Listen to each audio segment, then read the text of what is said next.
부정선거 일반이론 3편 2022년 6월 지방선거의 개표 부정에 대해서 설명드리겠습니다. 여기에서 당선된 사람이 현재 지방자치단체장이기 때문에 굉장히 중요한 선거라고 볼 수 있는데요. 이 문제를 우리가 일반 이론적 측면에서 보기 위해서는 이 어떤 수학 모델을 다시 한번 상기할 필요가 있습니다. 저기서 제가 제기한 가설은 진정한 민주당의 사전투표 득표수는 그 추가로 가짜표가 얹어진 것이 전체 사전투표 수에다가 A라는 것을 곱한 것이기 때문에 그것을 뺀 것이 진실된 민주당의 사전투표 득표수입니다.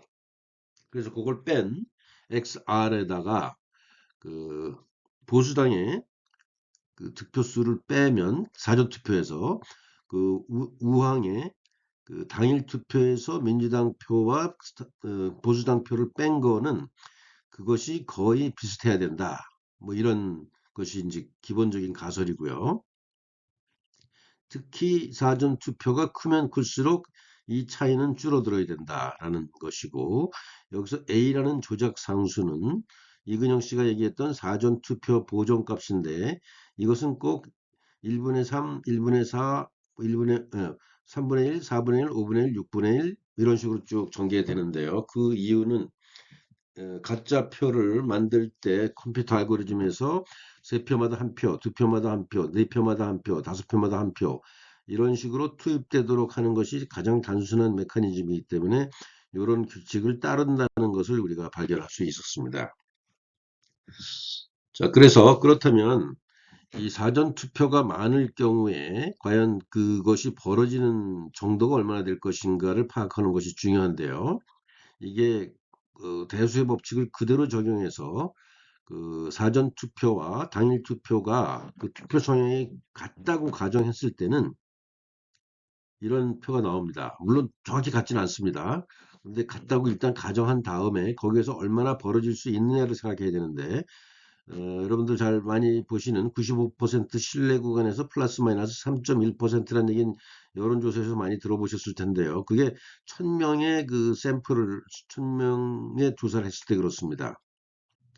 그런데 10,000명의 조사를 하면 이 플러스 마이너스 1%로 오차 범위가 줄어들고 커지면 커질수록 줄어들어서 10만 명이 할 때는 0.3% 이내에 분포하고 대부분의 그 데이터가 0.3% 안에 존재하기 때문에 그 밖을 별로 신경 쓰지 않아도 된다. 뭐 이런 뜻이고 이것을 99%까지 신뢰 구간을 넓혀도 1000명일 경우는 플러스 마이너스 4%, 10만 명일 경우는 플러스 마이너스 0.4% 안에 분포한다. 이런 것이 이제 표준 분포의 패턴이고요.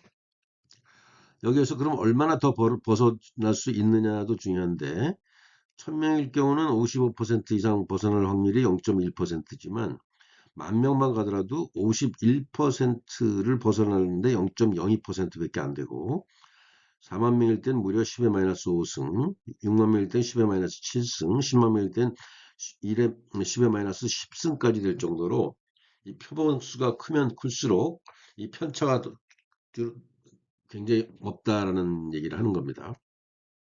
그래서 로또 1회 맞을 확률이 약 10의 마이너스 800만 분의 1, 10의 마이너스 한 7승 가까이 되고요. 로또를 10주 연속 당선될 확률이 10의 마이너스 23승 되는데 이 표는 여러분들이 그 챗GPT 같은 생성형 AI를 이용하면은 질문을 하면 이런 답들이 잘 나오니까 그걸 참고하시면 좋을 것 같고요. 이것은 이제 이 부정선거 이론에서 가장 큰 주제 중에 하나는 사전 투표의 모델과 샘플과 당일 투표 샘플이 비슷해야 된다라는 것이 이제 부정선거를 주장하는 사람들의 의견이고 그렇지 않고 사전 선거에 진보 진영 사람들, 민주당 사람들이 훨씬 더 많이 투표한다. 이것이 이제 부정선거가 없다라고 주장하는 사람들의 그 이론적 배경인데요. 여기서 중요한 것은 그 사전 투표와 당일 투표가 완전히 다르다는 것은 다른 것은 분명합니다. 조금씩 달라요. 근데 얼마나 다르냐를 아는 것이 중요한 겁니다. 그러니까 일부 통계학자들은 완전히 다르기 때문에 다른 샘플이다 이렇게 얘기하는데 그거는 진짜 한심한 얘기를 하는 것이고 다르긴 다르지만 그럼 얼마나 다를 수 있느냐도 중요하고 그 다른 정도가 지역마다 그다음에 시기마다 어떤 정치적인 성향에 따라 조금씩 달라집니다. 근데 그 달라지는 정도가 표본이 크면 클수록 넓어지기 힘들다는 것을 이해한다는 것이 굉장히 중요한 겁니다. 그래서 저 아래 이 그래프에서 아래를 보면 만 명일 경우는 약 한 1%까지는 달라질 수 있지만 여기서 한 2, 3%까지 달라지기도 쉽지 않다는 걸 얘기하는 거고요. 10만 명일 경우는 0.3%까지는 달라질 수 있고 아주 급격한 변화가 있을 때 뭐 혹 1%까지는 달라질 수 있겠지만 2%, 3%, 4%, 특히 5%, 7%, 10%까지 넘어지는 것은 불가능하다는 것을 인식하는 것이 굉장히 중요하다는 얘기를 하는 겁니다. 자, 그래서 2022년 6월 1일에 8대 지방선거의 데이터들을 살펴보겠습니다. 일관된 일반 이론에 의해서 살펴보는 것이 굉장히 중요합니다. 그래야만 어떤 착각이나 어떤 개인적인 의견이나 편견 없이 사물을 정확하게 볼 수 있기 때문에 그렇습니다. 그래서 우선 관악구청장 선거 데이터를 봤는데요. 박준희라는 민주당 분과 이행자라고 하는 국민의힘 두 사람이 경쟁을 했습니다. 이 데이터의 선관위 공식 데이터를 보면 사전투표 수가 9만 4천 표가 넘으니까 어마어마하게 큰 거죠. 일반적인 통계 법칙에서 0.5% 이상 벗어나기도 어렵다는 얘기를 하는 겁니다. 근데 당일 투표에서 49대 50, 49.5대 50.5로 1% 차이 났는데 이행재 씨가 이겼죠. 근데 그 사전 투표에서는 무려 58대 42로 박준희 씨가 15%가 이겼다. 이거는 뭐 거의 불가능한 얘기죠. 어쨌든 이런 결과로 나와서 불합치율이 마이너스 16%가 됐는데요. 이거를 그래프를 그려보면은 이런 패턴이 나옵니다. 과거의 다른 국회의원 선거도 비슷했지만 민주당 표가 사전투표에서는 거의 뭐 58%로 굉장히 높고 이행자 씨는 국민의힘은 42%로 낮았는데 당일 투표는 뭐 거의 비슷한 양상이 나오죠. 이게 분명히 조작된 겁니다. 사전 투표에서 뭔가 어떤 특정한 물량이 보정돼서 투입됐다는 얘기입니다. 그래서 어떤 상수를 넣으면은 부정값이 불합치율이 가장 적은가를 몇 가지를 넣어보면 16.7%를 넣었을 때 거의 당일 투표와 사전 투표가 비슷해집니다. 16.7%라는 것은 6분의 1이라는 뜻이고요. 사전 투표 진짜 5장마다 가짜표를 한 표씩 투입했다는 걸 얘기합니다. 그렇게 계산하면 15,795표의 가짜표를 투입했을 가능성이 굉장히 높습니다. 요거를 이제 그 교정을 한 것을 득표율로 계산하면 당일 투표나 사전 투표가 거의 비슷해지죠. 그래서 그래프로 그려보면 당일 투표나 사전 투표나 다 이행자 씨가 51%로 이겼고 박준희 씨가 49%로 진 거로 나옵니다. 이게 불과 한 2%, 그다음에 불합치율은 이제 1%죠. 그래서 이 49대 51은 그래프로 보면 굉장히 작은 것처럼 보이지만 이 10만 명에 가까운 사전투표 숫자에 비교하면 굉장히 큰 차이입니다. 근데 이런 일반 이론을 모르고 이 데이터를 들여다보면 이것이 조작인지 아닌지를 알기가 굉장히 어렵습니다. 근데 우리가 그 일반 이론이라고 하는 아주 각각한 이론이 있기 때문에 이런 점을 찾아낼 수 있고요. 이것이 바로 사회과학, 자연과학의 힘입니다. 그래서 결과적으로 그려보면 원래 이행재 씨가 50.6%, 박준희 씨가 49.4%로 이행재 씨가 이겼는데 여기에 15,795표를 투입해서 가짜표를 투입해서 박준희 씨가 이긴 것으로 발표했다는 뜻이고요. 여기서 보면 여론조사를 미리 한 것인데요. 이게 47대 42 정도로 여론조사를 박준희 씨한테 미리 올려놨다는 것도 조작 가능성이 매우 높습니다. 다음은 수원시장을 보겠습니다. 수원은 굉장히 큰 지방자치단체죠. 그리고 굉장히 그 경제 규모도 커서 중요한 지방자치인데 이재준 씨, 민주당의 이재준 씨와 국민의힘의 김용남 씨가 경쟁해서 현재는 이재준 씨가 수원시장으로 재직하고 있습니다. 여긴 데이터를 보면 이게 동네가 굉장히 많아서 이 표를 두 개로 나누는데요. 보면은 전체 투표한 사람이 무려 51만 명이고, 사전 투표자 수가 약 19만 명이나 되는 거대한 선거입니다. 10만 명일 때도 편차가 0.3% 되기 힘든데, 지금 19만 명 정도 되면 99% 신뢰 구간에서 0.2%를 벗어나지 않습니다. 일반 통계 이론에서. 그래서 이걸 득표율로 계산해 보면 당일 투표에서는 민주당이 2%를 졌는데 사전 투표에서는 5%를 민주당이 이겼습니다. 그래갖고 불합치 마이너스 6% 나오고 이것을 그래프로 보면 이렇게 나오는데 이것도 어떤 모델링에 대한 개념이 정확하지 않으면은 이게 도대체 부정선거인지 아닌지 알 수가 없습니다. 그렇지만 우리 모델에 대입해 보고 이론적으로 접근하면 이것이 부정선거였을 가능성이 높다라는 것을 알 수 있죠. 왜냐하면 18만 병 규모에서 불합치율이 6% 나오는 건 진짜 로또가 연속 10번 당선될 확률보다도 높기 때문에 그렇습니다. 그래서 우리가 앞에 제가 설명한 그 확률 분포에 대한 개념을 정확히 알 필요가 있는 겁니다. 그래서 그러면 여기는 얼마나 조정을 했을까, 조작선거가 얼마일까를 계산해 보니까 14표마다 한 표씩 이재준에게 추가했다고 보면 6.67%인 12,619표를 투입한 것으로 보입니다. 그래서 이거를 제거한 투표를 이렇게 만들어 보니까 이것을 비율로 계산해 보면 당일 이거 교정한 결과가 당일 투표에서는 49.1 대 50.9로 1.8% 이기고 이거 비슷하게 사전 투표율이 나옵니다. 그리고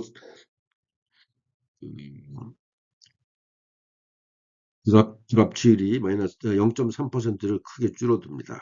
그래서 이게 별로 차이가 없는 것 같지만 이게 무려 19만 명이라고 하는 사전 투표자가 존재하기 때문에 여기도 역시 국민의힘의 김영남 씨가 당선됐을 가능성이 저는 99% 정도 된다고 봅니다.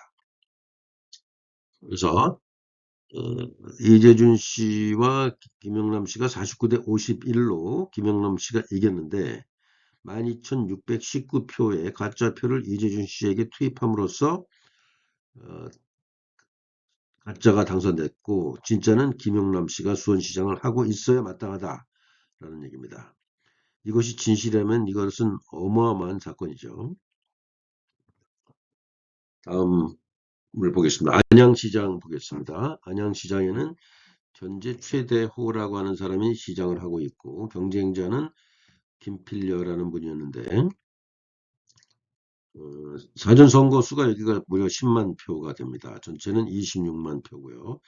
이것도 굉장히 거대한 선거구라서 편차가 나기가 0.3% 이상 나기 힘든 그런 모델이죠. 근데 여기도 역시 당일 선거에서는 김필려 씨가 약 1% 이겼는데 49.5 대 50.5로 사전 선거에서는 최대호 씨가 무려 5%를 이깁니다. 그래서 불합치율이 6%가 나오는 거죠. 그래서 이걸 그래프로 그려보면 비슷한 것 같지만 사전 선거에서 최대호 씨가 뭔가 좀 더 많이 올라와 있는 것을 그림으로 볼 수 있습니다.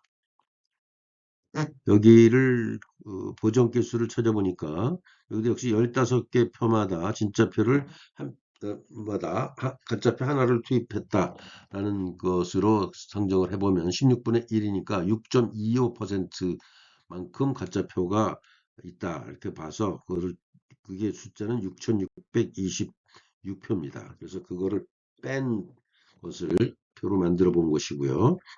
이렇게 빼면 당일 투표나 사전 투표가 모두 49대 51 정도로 차이가 나고 불합치율이 0.4%로 줄어듭니다. 이런 그래프가 나오는 거죠. 그래서 결과적으로 여기도 민주당의 최대호 대표는 가짜 안양시장이고 진짜 안양시장은 국민의힘의 기필려 씨가 된 것이 마땅하다라는 결론에 도달하게 됩니다. 근데 여기서도 보면 그 여론 조작이 있었다고 보여지는데요. 안양시장에서 최대호 씨가 46%고 그 가상 대결에서 김필려 씨가 38%로 무려 8%를 최대호 씨가 이기는 걸로 미리 여론조사를 조작해서 발표했던 것입니다. 자, 그러면 이런 여러 개를 조사해 봤는데요. 물론 제가 그 서울, 그 당시에 이제 서울시장이라든가 경기도시라든가 여러 걸 해보긴 했지만 그 샘플 수가 너무 많아서 충분히 해보진 못했고 몇 가지만 해봤는데요.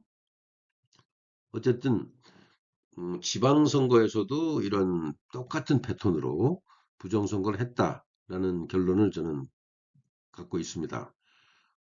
똑같은 패턴이라는 뜻은 그 최근에 그 서울시의 교육감 선거도 그렇고 2024년 4월에 국회의원 선거도 똑같은 패턴이라는 것을 말씀드리는 겁니다. 그럼 이것이 어떤 방법으로 실행했는지를 요약을 해보면은 사전에 어떤 그 집단이 엄밀한 여론조사로 조작상수 A를 결정합니다. 이거는 선거마다, 지역마다, 그다음에 후보마다 매번 패턴이 바뀔 때마다 새로운 상수를 넣습니다. 예를 들면 뭐 수원시 같이 거대한 데는 그 조작상수를 조금만 해도 당락을 바꿀 수가 있는 거고요. 왜냐면 원래 차이가 작기 때문에. 근데 이제 특정한 어떤 전략적인 목적을 가지고 어떤 사람은 꼭 당선시켜야 되겠다. 예를 들면 서울시장, 서울시 교육감은 꼭 당선시켜야 되겠다. 이런 생각을 하면은 조작상수 A를 굉장히 높게 하는 것이고, 그다음에 그 국회의원 선거에서는 지역구마다 A가 상당히 달라지고 지방은 조금 작고 서울은 약간 조작상수를 높게 하고 이런 패턴을 우리가 볼 수 있습니다. 그래서 이 조작상수를 결정하는 그 상당한 그 과학적으로 데이터를 분석하고 그 데이터를 갖고 있는 팀이 존재한다는 것을 우리가 알 수 있고요. 그다음에 두 번째, 여론조사를 동원해서 민주당에게 유리하게 발표하도록 만듭니다. 여론조사는 잘 아시다시피 대개 1000명 정도를 이제 조사를 하는데요. 여론조사라는 것이 굉장히 과학적이기 때문에 그 합리적인 그 것으로 조정을 하면 그 오차가 잘 나지 않습니다. 근데 의도를 가지고 조작하는 건 굉장히 쉽다는 것은 많은 사람들이 요즘 인식하고 있는데요. 여기서 또 우리가 특이해야 될 것은 오로지 민주당한테만 표를 준다는 겁니다. 정의당에도 안 줍니다. 물론 뭐 보수당이 전혀 주지 않죠. 그래서 우리가 사전투표와 당일투표가 큰 차이가 나는 것은 오로지 민주당이기 때문에 근데 또 정의당은 또 사전투표를 주지 않기 때문에 그 일부 통계학자가 얘기하는 사전투표와 당일투표가 완전히 다른 모델 샘플이다. 이거는 말이 안 된다는 것이 여러 군데서 증명할 수 있습니다. 그래서 이 조작을 하는 세력이 민주당과 일치된 세력이라는 걸 우리가 알 수 있는 거죠. 그 다음에 이제 전산 시스템의 조작 알고리즘을 입력합니다. 이거는 뭐 굉장히 단순한 작업입니다. 그러니까 뭐 전국의 선거를 뭐 한 서너 명이 뭐 하루면은 충분히 할 수 있는 작업이죠. 컴퓨터에다가 몇 표마다 몇 표를 민주당을 추가해라. 이것을 이렇게 하는데요. 이거는 사전선거 전에 이걸 상수 A를 결정해서 사전선거 당일에 사람들이 와서 투표를 할 때마다 얹어야 됩니다. 예를 들면 뭐 3명 올 때마다 하나씩 올리고 5명 올 때마다 하나씩 올리고 이렇게 해야 되는데 왜 그러냐면 사전선거에 투표자가 몇 명이 왔느냐라는 것을 1시간마다 한 번씩 전국적으로 발표를 합니다. 그렇기 때문에 이 전산 조작은 실시간으로 해야만 이게 앞뒤가 맞는 거죠.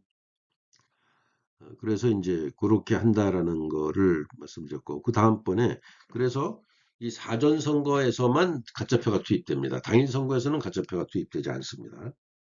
그래서 그 사전 선거에서 표가 투입되면 그 전산 조작하는 그 세력은 그 몇 표가 가짜 표가 전산에서 입력되는지를 알게 되죠. 그러면 그 표만큼 그 민주당에다 도장을 찍은 표를 제조해서 사전 투표가 끝나자마자 작업을 시작해서 당일 선거가 개표가 되기 전까지 투입을 완료합니다.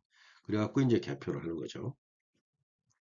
그래서 이런 아주 굉장히 단순한 메커니즘이고 이 작업을 무려 지난 10년간 계속 해왔기 때문에 이 작업을 하는 조직 세력들은 굉장히 이 작업에 숙달되어 있습니다.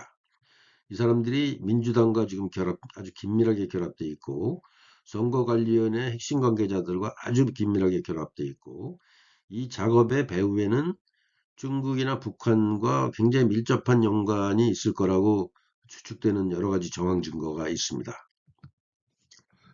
예를 들면 이게 2024년 4월 6일에 찍은 사진인데, 4월 10일 날 당일 선거 전에 서울 관악구 선관위에서 이렇게 봉인지를 뜯고 투표지를 이렇게 마구 투입하는 장면을 우리가 볼 수 있는데, 이 봉인이라는 것은 한번 뜯으면 그게 훼손돼서 표시가 확실히 나고 봉인지 위에다가 사인을 하게 돼 있는데, 지금 과거의 많은 사례에서 보면 봉인지를 마구 뜯었다가 새로운 걸 붙이는 사례가 엄청나게 많이 발견됐고, 사인이 바뀐 것도 많이 발견됐습니다. 그리고 봉인하는 그 종이의 재질, 테이프의 재질 자체가 그렇게 훼손되지 않도록 되어 있습니다. 굉장히 심각한 문제인데 개선되지 않고 있습니다. 이런 일이 계속 있었다는 것이 이건 동영상인데요. 이 동영상뿐만 아니라 수많은 동영상이 발견됐습니다. 그리고 이제 그 증거를 대라고 하는 사람들이 많이 계신데, 예를 들면 이거는 이제 2020년 민경욱 씨의 그 선거 재판에서 나온 데이터인데요. 소위 일장기 투표지라는 것이 수천 장이 나왔습니다. 한 투표지에서 1000장 이상 나온 경우도 많이 있습니다. 예를 들면 사전 투표지에서 총 3000장이 나오는데 한 지역구에서 그중에서 1000장이 일장기 투표지인 거예요. 일장기 투표지라는 것은 이렇게 도장이 전체가 인주가 묻어 있는 형태인데, 이거는 투표관리관이 꼭 한 1인당 하나씩 찍어야 되는 건데, 이것이 이런 식으로 뭉개져서 나올 가능성은 없습니다. 왜냐하면 이게 이제 인주를 찍는 방식이 아니라 자동으로 그 새어 나오게 돼 있기 때문에 그렇습니다. 이게 만년도장이라는 것이죠. 그래서 이제 그 민경욱 씨 재판에서는 이거를 갖다 놓고 이제 갑론을박을 하면서 실제로 투표관리관한테 물어봤더니 자기는 이런 거 본 적이 없다고 그랬거든요. 그래서 이건 분명히 부정선거의 증거인데도 불구하고 대법원 판사들이 이걸 기각해 버립니다. 끔찍한 일이 대한민국에서 일어나고 있는 겁니다. 그다음에 또 대표적인 그 가짜 투표지가 투입됐다는 증거가 한 번도 접은 흔적이 없는 투표지가 전체의 3, 40%나 나온다. 바로 이 3, 40%가 가짜표라는 겁니다. 그래갖고 그다음에 또 그 종이의 재질이 그 무게가 다른, 그러니까 단위 면적당 무게가 다른 것들이 나오는데 굉장히 많이 나왔는데, 이것도 선거 재판에서 굉장히 많은 논란이 있었습니다. 근데도 불구하고 아주 과학적이고 합리적인 주장을 대법원 판사들이 다 무시해버리고 다 기각한 이상한 거죠. 그래서 접힌 자국이 없는 종이를 그 선관위에서는 형상 복원 종이라고 주장을 합니다. 여기 뭐 주석인가를 섞어갖고 형상이 복원되기 때문에 이거는 뭐 문제가 없는 거다 이렇게 주장을 하고 있는데, 그래서 여기 보면 김민전 의원도 이제 그런 것을 가지고 문제를 삼고 있죠. 근데 선관위에서는 꽤 유명한 이 아나운서까지 동원해 갖고 선거의 조작 증거에 뭐 이상한 현상에 대해서 이제 자기 변명을 하는 그 동영상이 있는데요. 여기 보면 원상 복원 기능이 있는 특수 재질을 사용한다. 이렇게 이제 주장을 합니다. 그래서 또 어떤 사람들은 자, 그렇다면 그 형상 복원이 안 된 거는 뭐 기억 상실증에도 걸린 거냐? 그럼 둘 중에 뭐가 맞는 거냐? 아니면 각각 다른 걸 만든 거냐? 이런 질문에 대해서 답변을 못 하고요. 최근에 이번에 그 탄핵 사건 이후에 그 계엄 사건 이후에 이 동영상이 내려졌습니다. 그만 해도 참 이상한 현상이죠.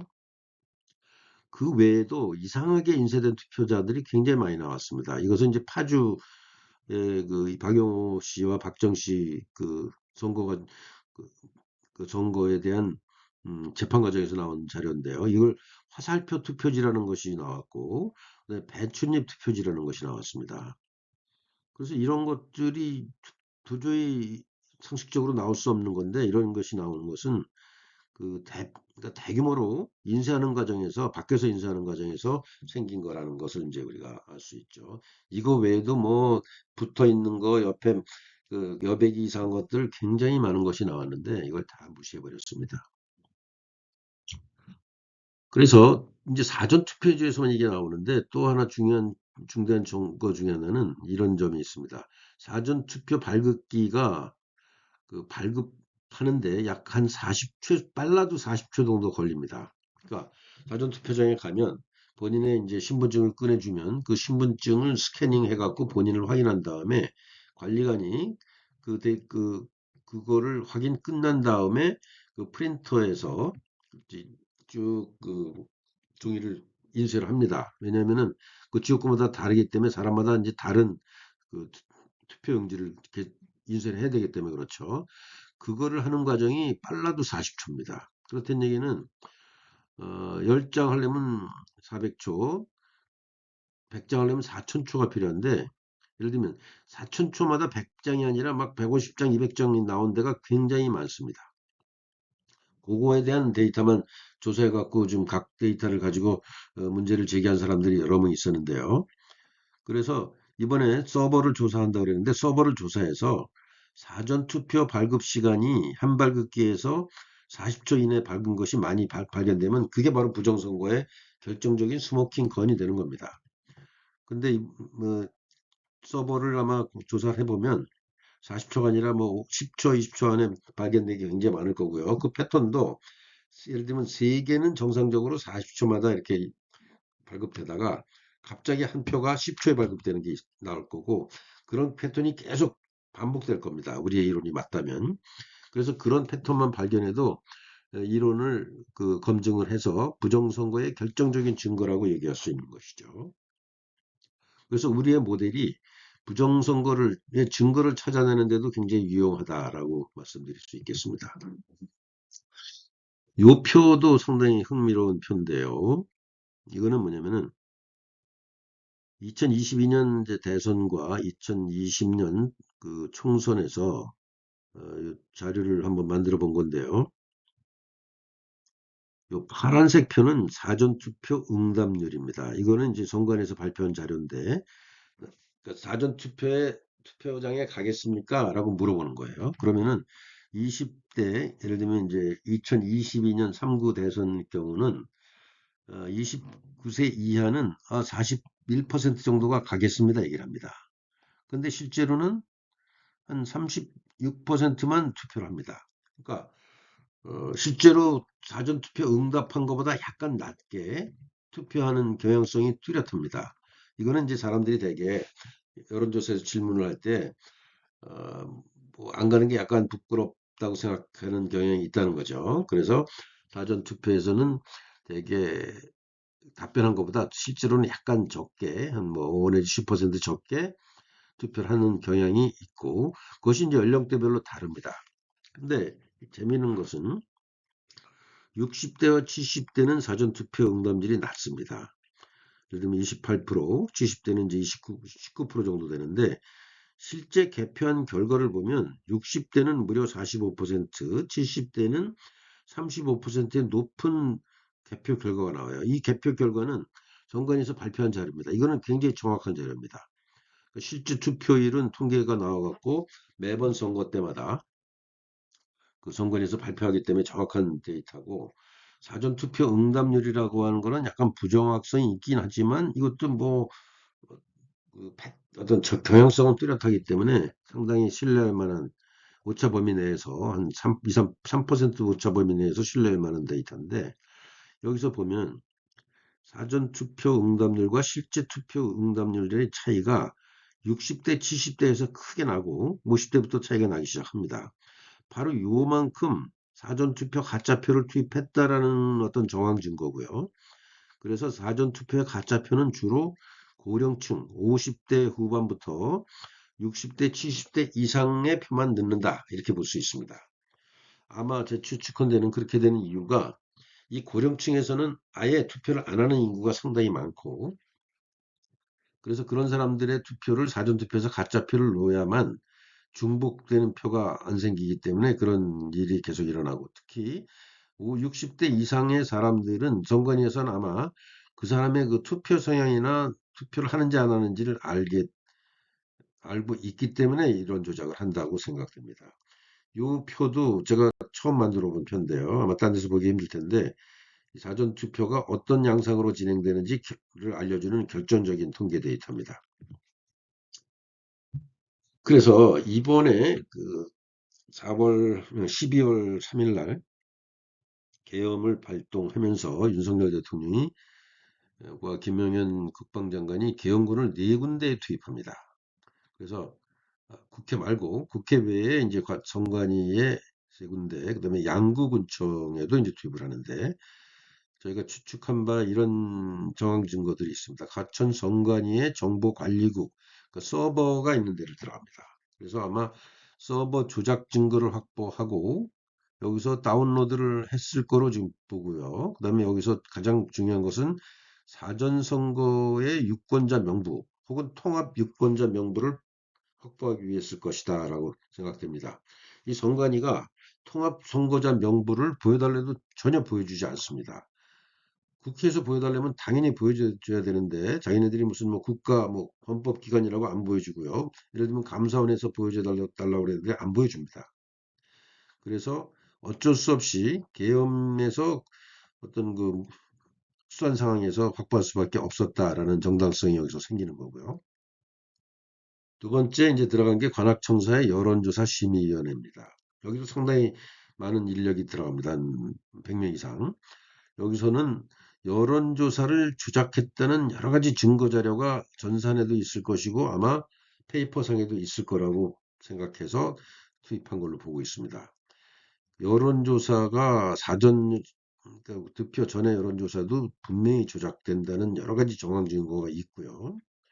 이거는 이제 자기네들이 조작한 것을 그럴듯하게 보이기 위해서 사람들을 속이기 위해서 하는 일이고, 그 다음에 그 당일에 음, 그 출구조사도 조작이 있는 걸로 저희는 보입니다. 출구조사 값이 그럴듯하게 맞는 이유 중에 하나는 사전 선거와 당일 선거를 합해야만 이제 그 당선 여부를 알 수 있는데 실제로 출구조사는 당일밖에 하지 않습니다. 사전 선거는 출구조사를 하지 않는데도 불구하고 당일 선거에만 출구조사를 했는데 상당히 맞춘다는 얘기는 누군가가 이 사전 선거 보정값을 그 데이터를 거기다 포함시켰다는 것이기 때문에 이 출구조사도 굉장히 조직적인 그 범죄가 이루어지고 있다라는 것이 그런 정황 증거가 많이 있습니다. 그 다음에 이제 수원에 그 연수원에 갔는데 여기서 보면 80명 정도가 감금되는데 그 사람들이 그 후에 전혀 증언도 없고 누군지 나타나지 않고 있다. 그래서 많은 사람들은 이 중에 일부가 중국인 해커일 가능성이 있고 이 사람들이 뭔가 어느 선거인가에 조작을 하고 있다가 잡힌 것이고 이 사람들이 어쩌면 평택 미군 기지에서 조사받는 것이 아닌가 그런 지금 의혹들이 많이 거론이 되고 있습니다. 아직까지 검증은 안 됐지만 이것이 굉장히 결정적인 스모킹 건이 될 수 있을 것이고 머지않아 발표될 것으로 지금 기대하고 있습니다. 또 하나는 이제 양구구청에 들어가는데요. 여기는 선관위는 아닌데 사람들이 추측하기로 거주자보다 투표자가 많은 지역이 좀 꽤 나오는데 특히 노령인구가 많을수록 여기에서 실제로 투표한 사람보다 인데 그 사람이 존재하는지에 대한 증거, 그러니까 가짜 유권자 명단을 확보하기 위한 것이 아닌가 이렇게 추측하고 있습니다. 이것이 빨리 밝혀지기를 기대하는데요. 예를 들면 양구에 이제 간 이유 여기 보면은 양구에 뭐 많은 숫자는 아닙니다. 많은 숫자는 아니지만 총기도 들었고 총기 없는 사람도 있는데 이 사람들이 이제 들어갔는데 무슨 소요나 이런 것은 없었습니다. 근데 이런 것을 한 목적 중에 하나가 왼쪽의 표를 보면 이게 2020년 4월 선거에서 아마 영등포에서 나온 데이터로 하는데요. 134세가 2명, 131세가 1명, 123세가 2명, 122세가 3명, 121세가 2명, 120세가 1명, 119세가 1명, 118세가 2명. 이 사람들은 전 세계에서 가장 고령자입니다. 실제로 존재하지 않죠, 우리나라에. 근데 이 사람들이 투표했다라는 그 명부를 버젓이 선관위가 공개한 겁니다. 이것은 이제 그 박주현 변호사라든가 황교안 전 총리 같은 분들이 이제 이 데이터를 확보해 갖고 공개를 한 자료인데요. 이렇게 심각한 문제가 있는데도 부정선거가 있는지 없는지 조사하지 말라라고 주장하는 게 참 이상한 거죠.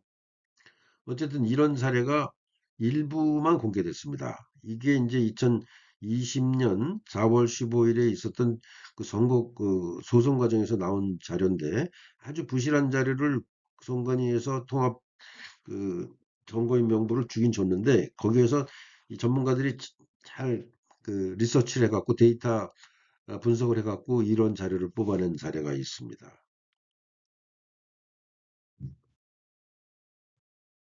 그래서 그 사전 투표 당시 실시간으로 세 표마다 한 표 혹은 네 표마다 한 표를 전산으로 민주당 표에만 추가하는데 사전 선거 선거인 명부를 확인해서 투표를 하지 않았는데도 사전 투표를 한 것으로 기록된 이 사람들이 수백만 명이 됩니다. 전국적으로 매번 선거 때마다 이 사람 중에 일부만 확인해도 부정선거라는 것을 확실하게 인식할 수 있는 증거가 되기 때문에 이 정관이 데이터를 확보하는 것이 굉장히 중요하고 이것은 모든 국민이 주권자인 대한민국에서 당연히 이 데이터를 사람들이 검증할 수 있도록 해야 되는 게 선관위의 의무입니다. 근데 그것이 아니라고 주장하는 선관위와 대다수의 민주당 관계자들이 참으로 민주주의를 어떻게 배웠는지 모르겠습니다.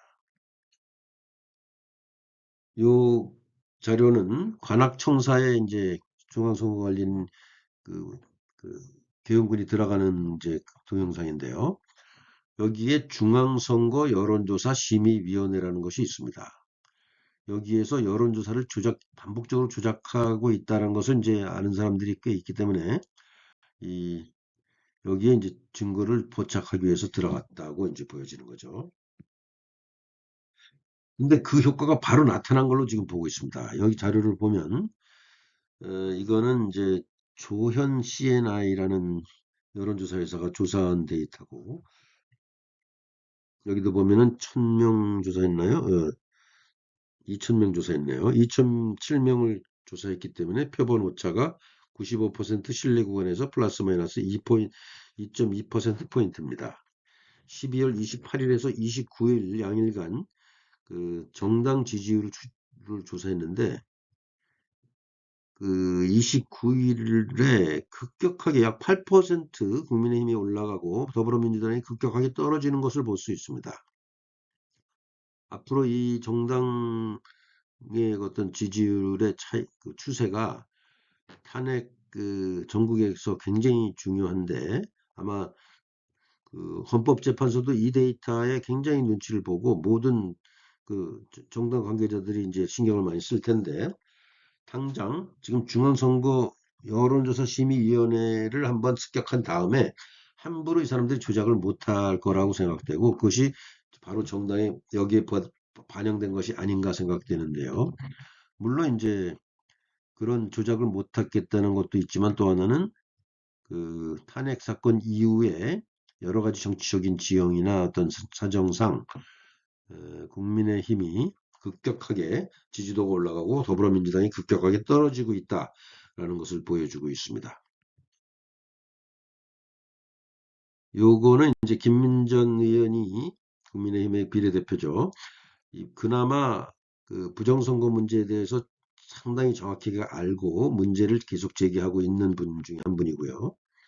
황교안 의원도 이제 황교안 의원은 이제 어, 전 총리시죠. 2020년 4월 15일 선거 이후에 지금까지 거의 5년간 끊임없이 이 작업을 하고 계시는데 그중에서 이제 이분이 발표한 자료는 선관위에서 직원 혹은 그 선거 사무원으로 투입했던 사람들의 명단을 확보했는데 거기에 보면은 직원의 성이 새씨, 개씨, 희씨, 깨씨 이런 표들이 굉장히 많이 나왔고 이게 약 2만 표 정도가 이런 게 나왔다는 거고요. 그래서 이게 아마 중국인들이 개입했다는 증거 아니겠느냐? 혹은 중국에서 인쇄했다는 얘기도 지금 많이 나오고 있는데요. 그 이상한 종이, 무게가 다른 종이, 뭐 그런 거는 한국에서는 발생하기 힘들고 되게 중국이었을 것이다라고 주장하는 사람들이 굉장히 많습니다. 그 다음에 이제 1, 2, 3 계엄 때 선관위 연수원에서 90여 명이 감금된 정황이 있다라는 것이 이제 시사인에서 보도됐는데요. 여기 보면 과연 이 사람들이 누구일까? 그리고 여기에 무려 300명 경찰까지 투입돼 갖고 300명이 투입되는데 국회보다 훨씬 빨리 들어갔고 국회보다 더 많은 사람들이 들어갔습니다. 어쩌면은 바로 여기가 결정적으로 중요한 데가 아니었나 이렇게 생각되는데 보면은 이 시설이 약간 특이한데요. 2020년 3월 26일 그러니까 그 선거보다 약 20일 전이죠. 4월 15일 날 선거가 있었으니까 총선 21대 총선이요. 이때 보면은 이때가 이제 코로나가 본격적으로 시작하던 시점입니다. 아마 2월 말쯤부터 이제 코로나가 퍼져갖고 외국에서 입국자를 막았고 그런 시점인데 여기 보면 수원시가 선거연수원을 해외 입국자 임시생활시설로 활용한다. 이런 언론 보도가 있었습니다. 근데 이상한 게 이때 우리 많은 국민들이 중국 사람들 못 오게 해라 이렇게 계속 주장했는데 문재인 정부가 중국 사람들을 계속 입국하도록 허용을 했었죠. 근데 그 사람들이 바로 선거 연수원에다가 입국자의 임시생활을 했다. 이 굉장히 특이한 일이죠. 아마 중국인들이 들어와서 여기에서 생활한 것으로 보이는데 일반 관광객이라면은 여기에 온다는 게 말이 안 되고 이런 코로나 시국에 관광객이 들어오는 것도 이상하죠. 오면은 막 격리될 텐데 어쨌든 어떤 특수한 목적으로 들어온 사람들을 바로 선거 연수원에다가 입주시켰다는 것이고 이때부터 20일 후에 그 국회의원 선거가 있습니다. 이 사람들이 한국 개표 조작을 한 것이 아닌가 중국 사람들이죠. 그런 의심을 하게 하는 정황 증거입니다.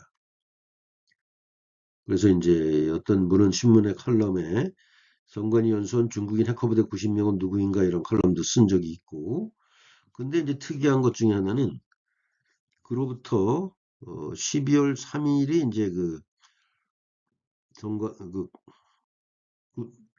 계엄이죠. 근데 12월 9일인가 이때 그로부터 한 5일 정도 후에 아프리카의 가나 대선에서 마하마라는 사람이 8년 만에 재선에 성공하는데요. 여기는 계속 부정선거 시비에 시달렸었고 친중 약간 공산주의 사회주의 좌파 계열의 대통령이 당선되다가 이번에 친미 우파 대통령 마하마가 당선된 겁니다. 8년 만에 다시 재선에 성공했는데 이때 어쩌면 이건 추측입니다. 가나의 선거를 조작하기 위해서 어떤 인력들이 수원 연수원에 들어와서 작업을 하고 있던 것이 들켜서 그 사람들이 몽땅 잡혀가서 조사받는 바람에 가나에서 부정선거를 하지 못했고 그 결과로 가나에서 친미 대통령이 당선된 게 아닌가 이런 추측을 하는 사람도 있습니다. 이건 아직 검증된 게 아니니까요. 그런데 곧 밝혀질 걸로 예상됩니다. 자, 그래서 이게 이제 제가 데이터를 쭉 조사해 보니까 시작한 건 2014년 지방선거에서 시작했습니다. 그리고 지난 10년간 계속 하고 있는데 초기에는 그렇게 조작값이 크지 않았어요. 뭐 5%, 뭐 10% 이내에서 하다가 이 사람들이 충분히 훈련이 돼서 그런지 점점 늘려갖고 지금은 뭐 주로 25%를 하고 있는데 엄청나게 많은 물량이죠. 자, 그럼 도대체 이걸 누가 실행하고 누가 이거를 막았을까를 생각해 보면 도저히 이런 선진 문명 국가고 교육열이 높고 학력도 높고 인터넷이 발달된 시대에서 이게 과연 가능하다라는 걸 도저히 믿기 어려운 사람들이 많습니다. 저도 처음에는 그랬으니까요. 근데 어쨌든 이근영이라는 사람이 개입했을 가능성은 굉장히 높죠. 여기 사전투표 보정값이라는 데이터를 버젓이 드러내 놓고 어, 그 결과가 정확히 맞았으니까요. 당시 민주당의 전략기획위원장, 그 당시 민주당 대표가 이해찬, 민주연구원장이 양정철, 부원장이 고한석, 이 사람들은 다 이 내용을 알고 있었을 거라고 추측할 수 있습니다. 특히 고한석이라는 자는 이런 선거 관련 데이터를 많이 연구한 사람이고 SK텔레콤 중국에서도 근무한 적이 있고 이 사람은 간첩 사건에 연루된 적이 있던 사람이고 그다음에 박원순 시장의 그 죽기 직전에 비서실장을 했던 아주 수상한 사람인데 어쨌든 관여가 됐을 가능성이 있고 혹시 그런 이상한 사건들, 이상한 죽음에 이런 부정선거와 관련돼 있지 않냐라는 추측을 하게 하는 그런 점도 있습니다. 그다음에 이제 2020년 4월 15일 개표 당시 사람들이 TV를 보면서 깜짝 놀랐어요. 그러니까 그 선거 예측치를 딱 발표하는 시점에 이 이낙연 씨와 이해찬 씨의 태도가 너무나 이상해서 진짜 많이 엄청나게 이겼기 때문에 178석이 이겼다라는 것을 발표할 때 이때 땅이 환호해야 되는데 전혀 환호하지 않고 이상한 행동을 했다는 것을 많은 사람들이 기억하고 있죠. 이 사람들도 이 부정선거를 알고 있었을 거라는 생각이 들고 그다음에 양정철 씨는 바로 그때 이제 민주연구원장이었죠. 선거 압승한 다음 날 야인으로 돌아가고 나는 총선 결과가 너무 무섭다. 그래갖고 미국으로 가갖고 상당히 오랫동안 있다가 돌아옵니다. 아마 이게 들켰을 거에 대한 두려움, 들키면 사형이니까요. 때문이 아니었겠느냐 이런 추측을 많이 하고 있죠. 이자가 이제 그 전해에 중국의 공산당의 당교와 정책 협약을 맺었다. 그리고 이것이 20년 집권론, 그 이해찬 총리가 얘기하는 20년 집권론과 관계 있는 게 아니냐 이렇게 얘기하는데요. 근데 그 중국 공산당의 당교라는 데는 대단히 중요한 기관입니다. 중국의 공산당의 당교는 당의 학교죠. 당의 아주 핵심 간부들만 교육하는 교육기관인데요. 이게 중국의 권력을 잡는 사람들의 아주 핵심적인 네트워크를 만드는 기관이기 때문에 이 중국 공산당 당교는 예를 들면 시진핑 같은 미래의 지도자들이 꼭 여기 당교 교장을 하거나 여기서 핵심 역할을 합니다. 그래서 이렇게 중요한 기관인데 과연 이런 공산주의 독재국가, 전체주의 국가의 어떤 당의 기관과 대한민국 민주공화국의 민주연구원 정당이 무슨 정책을 협약할 게 있다고 여기에 가서 했는지 모르겠는데 이때 양정철 씨가 여기를 끝나고 심천에 있는 텐센트 같은 IT 회사까지 들렀다 왔다 이런 얘기들이 있는데 이때 본격적으로 이제 그런 부정선거를 중국 측과 협조했던 것이 아니겠느냐 이런 의심을 받고 있습니다. 그다음에 이제 4월 15일 관계 의심자들이 그 당시 조혜주가 선관위 사무총장이었죠. 조혜주는 2002년도에 그 개표기를 만드는 작업부터 시작해갖고 굉장히 많은 전라도 장순가 출신이고 이 사람이 그 검정고시 붙은 사람인데 거의 장관급까지 올라갔고요. 이 조혜주가 이 시스템을 만드는 아주 실무적인 핵심 책임자였다고 지금 의심받고 있습니다. 이 사람이 그 문재인 그 대선 캠프에서도 적극적으로 일하다가 문재인 대통령이 당선된 다음에 다시 선관위에 들어가 갖고 장관급까지 하고 지금 퇴임했는데요. 그 당시 이제 선관위원장은 권순일 대법관인데 이 권순일 대법관은 뭐 아주 유명하죠. 그 대장동 50억 클럽에도 들어가 있고 이재명 그 전 시장의 어떤 그 판결을 이상하게 해준 장본인으로 지금 아주 유명한 사람인데 아직도 버젓이 잘 살고 있습니다. 또 이제 여기 보면 양정철 민주연구원장, 이근영 전략기획팀장, 고한석 민주연구원 부원장 이런 사람들이 이제 의심을 받고 있습니다. 2020년 4월 15일 총선 관련해서 그다음에 이제 2020년 4월 15일 선거 재판 관련해서는 이 대법관들 천대엽, 조재현, 민유숙, 이동원 이런 사람들이 의심받고 있는데요. 이 사람들하고 뭐 많은 사람들은 이런 대법관 특히 뭐 부장판사들과 선거관리위원회는 한 몸이기 때문에 그 선거관리위원회의 어떤 재판을 이 사람들이 자기 편이기 때문에 결코 불리하게 하지 않는다. 이런 제도의 결정적인 문제가 만들어낸 어떤 있다라고 이제 생각하는 사람들이 많은데요. 이 사람들이 이제 어떤 일들을 했냐면 2020년 4월 15일 선거 끝나고 아마 한 달 내인가 뭐 두 달 내에 그 선거를 제기를 해야 됩니다. 그래서 했는데 이때 100건 이상을 했습니다. 약 130건으로 보는데 그래서 굉장히 많은 선거구에서 부정선거가 있다고 생각해 갖고 사람들이 재판을 했는데 원래 이런 선거 관련 재판은 6개월 내에 끝내도록 법에 정해져 있습니다. 근데 거의 2년 끌었고 어떤 거는 3년까지 끌어서 재판을 하면서 아주 엉뚱한 그 투표지나 가짜 투표지에 대한 증거가 무지 많이 나왔음에도 불구하고 다 무시하고 그 기각해 버립니다. 참 한심하죠.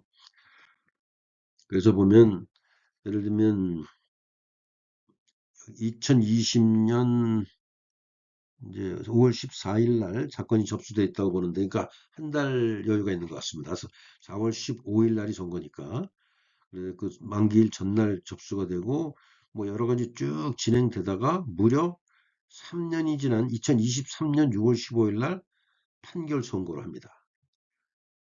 이 대법원 판사들이 불법을 저질렀다는 거죠.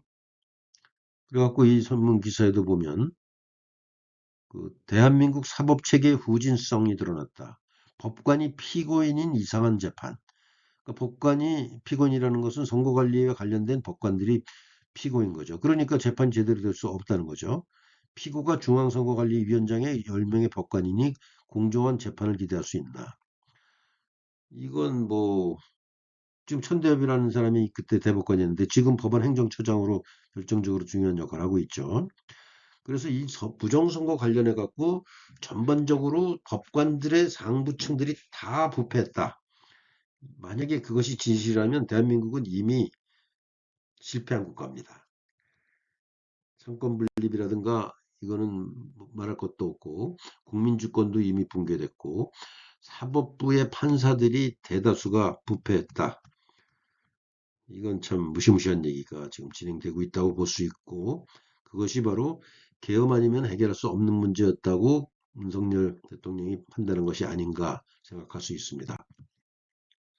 그리고 2022년 3월 9일 대통령 선거 당시는 노정이라는 사람이 대법원의 선관위원장이었고 대법원 판사가 김세환이라는 사람이 선관위 사무총장이었는데 이 사람은 자기 아들을 뭐 특혜 채용하고 뭐 세자까지 불렸다고 해서 아주 유명한 이렇게 처벌된 사람인데 이렇게 부패 덩어리입니다. 그다음에 2024년 4월 10일의 선거 관계자는 현재 그 노태학 선관위원장이죠. 국회에 나와서 뻔뻔하게 그런 일 없다고 주장하는 이 김용빈도 마찬가지입니다. 선관위 사무총장. 이 사람들 다 판사 출신들입니다. 노태학 씨는 대법원 판사고 아마 김용빈 씨도 고위 판사 출신이죠. 이게 거의 장관급들입니다. 다. 월급 많이 받죠. 그 다음에 이제 물론 민주당에서 뭐 작두탄 김민석이라고 해서 사전투표를 소수점 미하까지 맞춘 31.3% 맞힌 이 김민석이라는 사람과 그 다음에 이제 이해찬 대표가 아마 뭐 20년 집권서를 얘기하면서 가장 막강한 힘을 누리는 사람이니까 분명히 알 수 있을 거라고 많은 사람들이 의심하고 있습니다. 그 다음에 이제 선관위의 핵심 관계자들인데요. 이 사람들이 감사도 받지 않고 견제도 받지 않고 수십 년 동안 지금 무소불위의 권력을 행사하고 있습니다. 정치인들은 다 선관위에 잘 보이려고 노력하죠. 사소한 꼬투리 잡으면 바로 선거에서 떨어지니까. 근데 어쨌든 이 채용 비리가 어마어마하게 많아서 직원이 3,000명인데 부정채용 그 의심된 게 1,200건이랍니다. 그러니까 완전히 범죄 집단인 거죠. 조직범죄 집단인데 이 사람들은 서로가 자기네들이 조직범죄를 하고 있기 때문에 서로 범죄를 은폐해야 되는 집단이고 그리고 그 밑에 하수인들은 그 범죄를 조금이라도 밖으로 노출하면 바로 잘리거나 좌천되기 때문에 이 조직 자체가 완전 범죄 덩어리입니다. 그래서 이 박찬진이라는 전 사무총장이 자기 아들인지 딸인지 부정채용해서 처벌받고 있고요. 또 신우영 제주선관위 상임위원도 마찬가지고 상임위원 아들을 채용했죠. 또 송봉섭이라는 사람도 딸을 부정채용했고 이런 조직은 대한민국에는 없습니다. 자기 딸과 아들을 요직에 갖다 바치고 능력이 안 되는 자들을 다 붙이면은 그 다음에 그 조직의 분위기가 어떻게 되겠습니다. 민간기업이었으면 벌써 망했고 일반적인 행정조직이었으면은 감사원에서 불려가 갖고 엄청난 비난을 받았을 텐데 이런 상태를 무려 20년 이상을 지속하면서 2,000건 이상의 어떤 그 부정체형이 있다고 지금 감사원에서 조사했음에도 불구하고 아직도 이 조직이 그 국회 감사라든가 어떤 그런 것을 거부하고 있는 진짜 한심한 상황이 현재도 지속되고 있습니다. 자, 부정선거 일반이론 3편 지방선거 개표 부정에 대해서 마치겠습니다. 경청해 주신 여러분 감사합니다.